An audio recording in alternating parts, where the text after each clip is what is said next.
পটুয়াখালীর পাওয়ার স্টেশনে বিদ্যুৎ উৎপাদনের জন্য ব্যাকফিট পাওয়ারের অপেক্ষায় রয়েছে পটুয়াখালীর ১৩২০ মেগাওয়াট তাপ বিদ্যুৎ কেন্দ্র।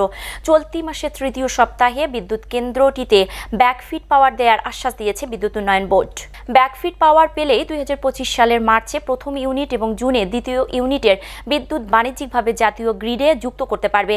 এই কেন্দ্র থেকে দেশের বর্তমান বিদ্যুৎ চাহিদার ১০ ভাগ পূরণ হবে বলে জানায় সংশ্লিষ্টরা।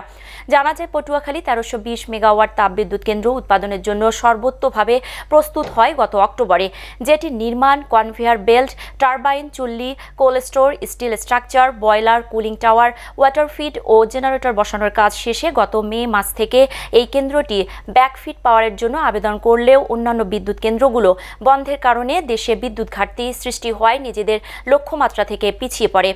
গত জুলাইয়ে এই পাওয়ার পেলে অক্টোবর মাসের মধ্যেই বাণিজ্যিকভাবে জাতীয় গ্রিডে ৬৬০ মেগাওয়াট বিদ্যুৎ দিতে পারত এই কেন্দ্রটি। চলতি মাসে পরিপূর্ণ ১৩২০ মেগাওয়াট বিদ্যুৎ উৎপাদন সম্ভব হতো, কিন্তু ব্যাকফিট পাওয়ারের অভাবে তা সম্ভব হয়নি। তবে এই সময়ের মধ্যে বিদ্যুৎ উৎপাদনের সক্ষমতা অর্জনের জন্য প্রয়োজনীয় সব কাজ এগিয়ে রেখেছেন এখানকার প্রকৌশলীরা।